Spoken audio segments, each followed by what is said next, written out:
Hello बच्चों, once again we are welcoming you in 12th class chemistry revision series. बच्चों, हमारा solution chapter की ये रिवीजन हमारा चल रहा था, जिसमें इससे पहले लेक्चर में हम कॉलिगेटिव प्रॉपर्टी के बारे में बात कर चुके हैं। तो कॉलिगेटिव प्रॉपर्टीज में relative lowering in vapour pressure and osmotic pressure we have already discuss.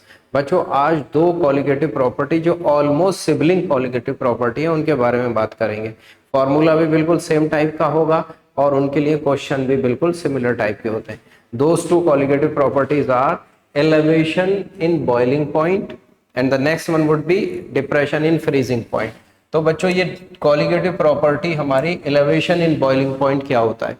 First of all we have to understand that what is boiling point. Boiling point हमारा क्या होगा बच्चों? देखिए, बॉइलिंग पॉइंट का मीनिंग बच्चों ये है, देखिए बॉइलिंग पॉइंट हमारा बच्चों वो टेम्परेचर है जिस पे भी किसी लिक्विड का वेपर प्रेशर एटमॉस्फेरिक प्रेशर के बराबर हो जाता है। Boiling point is that temperature. Boiling point है ऑब्वियस टेम्परेचर है at which the vapour pressure of a liquid becomes equal to atmospheric pressure. Atmospheric pressure के बराबर हो जाता है। अब देखिए, सपोज हमने कोई लिक्विड हम बॉइल कर रहे हैं और लिक्विड को हम बॉईल कर रहे हैं और उस लिक्विड की हमारी कुछ वेपर्स बन रही हैं। ठीक है, वेपर्स का फॉर्मेशन हो रहा है, वेपर बन रही है हमारी। अब हमने क्या किया, इस लिक्विड को, प्योर था ये, यानी कि सॉल्वेंट था, प्योर सॉल्वेंट था, लेट्स से वाटर था ये हमारा, हमने पानी के अंदर शुगर डाल दिया। अगर हमने इसके अंदर शुगर डाल दिया तो आपको पता है बच्चों, ये वेपर बनना कम हो जाता है। घर में भी हम बॉईल करते हैं, चाय बनाते हैं तो वेपर बनना कम हो जाता है। अब इस वेपर बनना कम हो गया, इसका मतलब इसका वेपर प्रेशर एटमॉस्फेरिक प्रेशर से कम हो गया। फर्दर से हमको इसको एटमॉस्फेरिक प्रेशर के इक्वल लाने के लिए क्या करना पड़ेगा? ऑब्वियस है, टेम्परेचर को रेस करना पड़ेगा। सपोज पहले 100 डिग्री से बॉईल हो रहा था, अब 110 डिग्री सेल्सियस पे वो बॉईल होके उसका वेपर प्रेशर एटमॉस्फेरिक प्रेशर के इक्वल आ जाएगा। यानी कि पहले सॉल्वेंट का बॉइलिंग पॉइंट हमारा कम था, जब हमने उसमें शुगर डाल दिया तो अब हमें ज्यादा टेम्परेचर पे उसको बॉईल करना पड़ेगा, तो उसका बॉइलिंग पॉइंट कैसा हो गया? बढ़ गया। और बढ़ जाने को हम क्या कहते हैं? एलिवेशन। लेट से हमारा बॉइलिंग पॉइंट टी नॉट, हमारा बॉइलिंग पॉइंट है सॉल्वेंट का, टी नॉट, और टी एस हमारा बॉइलिंग पॉइंट है किसका? सॉल्यूशन का। टी नॉट किसका है बच्चों? हमारा सॉल्वेंट का। और टी एस किसका है? हमारा सॉल्यूशन का। तो हमारा बच्चों एलिवेशन इन बॉइलिंग पॉइंट किसके बराबर होगा? इन दोनों के डिफरेंस के बराबर। यानी जैसे यहाँ पे 110 और 10 100, तो डिफरेंस कितना आया? 10 डिग्री। तो 10 डिग्री हमारा क्या हो गया? एलिवेशन। यानी delta T B, subscript पे लगा देते हैं B, B for boiling point. तो इस किसके बराबर होगा बच्चों? हमारा ज्यादा होगा हमारा सॉल्यूशन का और कम होगा हमारा सॉल्वेंट का। T S minus T not. देखिए पीछे, मेरे पीछे जो स्क्रीन पीपीटी लगी है, इसके अंदर हमने इसको ग्राफिकल रिप्रेजेंटेशन में शो किया है। ये है हमारा वेपर प्रेशर बच्चों, और ये है हमारा टेम्परेचर। इधर है हमारा एटमॉस्फेरिक प्रेशर। एटमॉस्फेरिक प्रेशर यानी सॉल्वेंट का भी और सॉल्यूशन का भी वेपर प्रेशर किसके बराबर होना चाहिए? Atmospheric pressure. ऑब्वियस है, अभी हमने बताया कि अगर हम उसमें नॉन वोलेटाइल सॉल्यूट ऐड कर दें तो उसका बॉइलिंग पॉइंट बढ़ जाता है, तो एलिवेशन इन बॉइलिंग पॉइंट हो जाता है। तो दोनों के डिफरेंस को हमने क्या बोल दिया बच्चों? Delta TB. और डेल्टा टीबी किसके बराबर बोला हमने?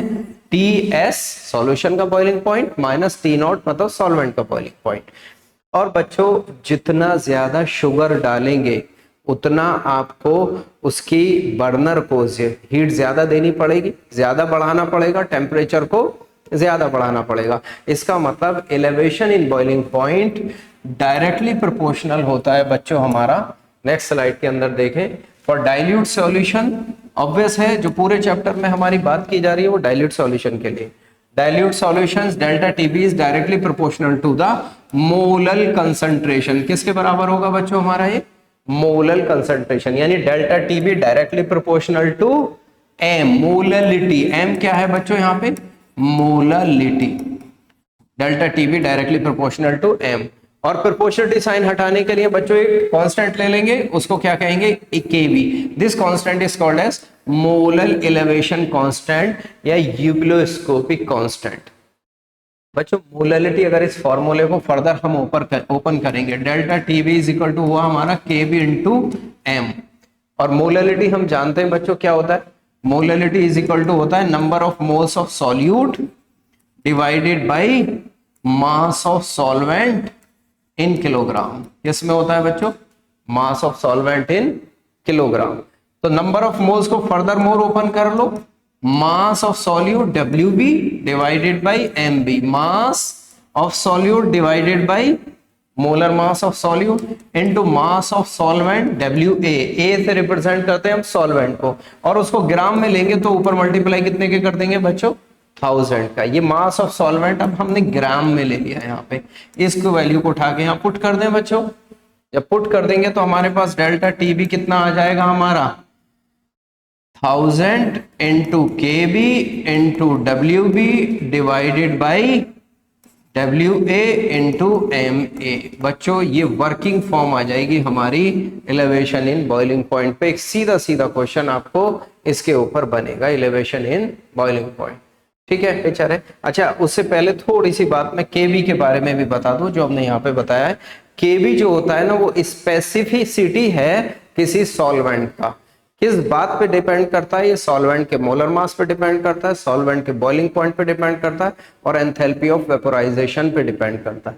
किस किस बात पे डिपेंड करता है, MA molar mass of solvent, R gas constant, T है यहाँ पे बॉइलिंग पॉइंट किसका बच्चों, ये solvent. This is not elevation in boiling point. कुछ बच्चे उसमें कंफ्यूज हो जाते हैं कि एलिवेशन है, this is merely boiling point of solvent divided by enthalpy of vaporisation into 1000। इस फॉर्मूले पे भी आपको कभी कभी क्वेश्चन आ सकता है। यहाँ एक फॉर्मूला और दे रखा है हमने, latent heat of vaporisation. Latent heat क्या होता है, delta H divided by molar mass, वो हो जाएगा आपका लेटेंट हीट ऑफ वेपोराइजेशन पर मोल ऑफ द सॉल्वेंट। ठीक है, आपको समझ में आई बात नहीं। इससे हम क्वेश्चन, इस पे भी क्वेश्चन आ सकता है और हमारा इस पे भी क्वेश्चन आ सकता है। बिल्कुल सिबलिंग प्रॉपर्टी हमारी है डिप्रेशन इन फ्रीजिंग पॉइंट। बच्चों फ्रीजिंग पॉइंट क्या टेम्परेचर होता है, पॉइंट की बात यह है कि फ्रीजिंग पॉइंट बच्चों वो टेम्परेचर होता है जिस पे सॉलिड सॉल्वेंट और लिक्विड सॉल्वेंट को एग्जिस्ट करते हैं। यानी कि वो जिसमें सॉलिड सॉल्वेंट का वेपर प्रेशर और लिक्विड सॉल्वेंट का वेपर प्रेशर दोनों क्या होता है, इक्वल होता है। उस टेम्परेचर को हम क्या कहते हैं, फ्रीजिंग पॉइंट। या सिंपल लैंग्वेज में हम समझने के लिए ये कहें कि जिस टेम्परेचर पे कोई भी लिक्विड फ्रीज होना स्टार्ट हो जाता है, that is called freezing point. Start होने का मतलब सॉलिड फेज और लिक्विड फेज दोनों इक्विलिब्रियम में कोएग्जिस्ट करती हैं। और कौन इक्विलिब्रियम में कोएग्जिस्ट करता है, सॉल्यूट नहीं, सिर्फ लिक्विड सॉल्वेंट और सॉलिड सॉल्वेंट दोनों इक्विलिब्रियम में कोएग्जिस्ट करते हैं। तो क्या है, freezing point is that temperature, freezing point is that temperature at which vapour pressure of liquid phase become same as that of solid phase. यानी सॉलिड सॉल्वेंट और liquid solvent. The decrease in freezing point of a solvent on the addition of non-volatile known as depression। अब बच्चों घर में भी हम freeze में कभी हमने बनाई है कुल्फी, दूध या पानी को भी फ्रीज किया है हमने। कभी आप फ्रीज में ये देखना कि अगर आप सिंपल पानी रखते हैं तो वो 10 मिनट में अगर फ्रीज हो जाता है। अब पानी में शुगर मिला दीजिए, पानी और क्या मिला दीजिए, इसमें शुगर मिला दीजिए, तो आप देखेंगे ये कम से कम 15 मिनट में फ्रीज होगा। या आपको सेम टाइम पे अगर फ्रीज करना है तो इसके टेम्परेचर को आपको लोअर करना पड़ेगा, कम करना पड़ेगा। यानी फ्रीजिंग पॉइंट किसका ज्यादा था, सॉल्वेंट का ज्यादा था, सॉल्यूशन का कम हो गया। तो इसी को कहते हैं हम डिप्रेशन इन फ्रीजिंग। डिप्रेशन मतलब कमी आ गई, कमी हो गई फ्रीजिंग पॉइंट के अंदर। जैसे एक इंसान होता है ना, डिप्रेस हो जाता है, डिप्रेस यानी नॉर्मल से वो कम हो गया, उसकी मेंटल एक्टिविटी अब कम हो गई, तो ये होगा depression in freezing point. Same case होगा बच्चों डिप्रेशन इन फ्रीजिंग पॉइंट, जितना सॉल्यूट आप ज्यादा डालोगे उतना डिप्रेशन ज्यादा होगा। ज्यादा चीनी डालोगे तो हो सकता है 20 मिनट में वो फ्रीज हो, या इसको टेम्परेचर को और ज्यादा 2 डिग्री और कम करना पड़े आपको सेम टाइम में फ्रीज कराने के लिए। सेम फॉर्मूला आपका होगा, KF का भी सेम फॉर्मूला होगा। Delta TF is equal to हो जाएगा आपका KF इंटू M। KF को कहते हैं मोलल डिप्रेशन कांस्टेंट और कहते हैं क्रायोस्कोपिक कांस्टेंट। क्रायोस्कोपिक का मतलब बच्चों होता है लो टेम्परेचर टर्म यूज किया जाता है, क्रायोस्कोपिक कांस्टेंट। तो मोलर डिप्रेशन कांस्टेंट और क्रायोस्कोपिक कांस्टेंट। जो फॉर्मूला आपका वहां पे था वही फॉर्मूला बिल्कुल सिमिलर है, सॉल्वेंट के नेचर पे डिपेंड करता है। वह एंथैल्पी ऑफ वेपोराइजेशन था या एंथैल्पी ऑफ फ्रीजिंग हो जाएगा आपका, या एंथैल्पी ऑफ फ्रीजिंग हमारा हो जाएगा। ठीक है दिस। अब इसके बेस पे बच्चों हमारे पास प्रैक्टिकल क्वेश्चन, कुछ हम क्वेश्चन इससे रिलेटेड कर लेते हैं और इसका ग्राफिकल रिप्रेजेंटेशन भी देख लेते हैं कि डिप्रेशन इन फ्रीजिंग पॉइंट का हमारा ग्राफ क्या बनेगा। देखिए बच्चों, ये ग्राफ हमारा रिप्रेजेंटेशन है डिप्रेशन इन फ्रीजिंग पॉइंट का। आप देखिए यहां पे आपको दो चीज दिखाई दे रही हैं। एक ये आपके पास ये जो ग्राफ दिखाई दे रहा है आपका, यहां से एक टेम्परेचर ये है, एक टेम्परेचर ये है। ये वो वाला ग्राफ है जहां पे सॉलिड सॉल्वेंट और लिक्विड सॉल्वेंट आपस में को एग्जिस्ट करते हैं। ये वाला केस होगा हमारा सॉल्वेंट का फ्रीजिंग पॉइंट ऑब्वियसली ज्यादा है, और ये वाला केस होगा हमारा सॉल्यूशन का, और इन दोनों के डिफरेंस को कहेंगे हम डिप्रेशन इन फ्रीजिंग पॉइंट। ये वो पॉइंट है जहां पे सॉलिड और लिक्विड सॉल्वेंट दोनों के दोनों क्या होते हैं, को एग्जिस्ट करते हैं, बल्कि हम इसको बोल सकते हैं सॉलिड सॉल्वेंट बनना स्टार्ट होता है हमारा। तो ये केस होगा हमारा solid solvent. This is the graphical representation of depression in freezing point as well as elevation in boiling point.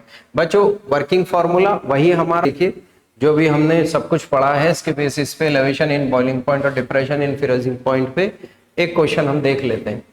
देखिए क्वेश्चन क्या होगा बच्चों हमारा, यहाँ पे कह रहा है dilute solution containing 2 WB is equal to कितना हो गया बच्चों 2.5 ग्राम, यानी सॉल्यूट का मास, और WA कितना हो गया बच्चों हमारा दे दिया 100 ग्राम। ठीक है, और 2 डिग्री सेल्सियस, डेल्टा टीबी कितना दे दिया हमारा 2 डिग्री सेल्सियस दे दिया हमारा। ठीक है, assuming concentration of solute is much lower than the concentration of solvent. KB की वैल्यू हमें दे रखी है 0.76 केल्विन किलोग्राम पर मोल, यूनिट यही होती है केल्विन किलोग्राम पर मोल।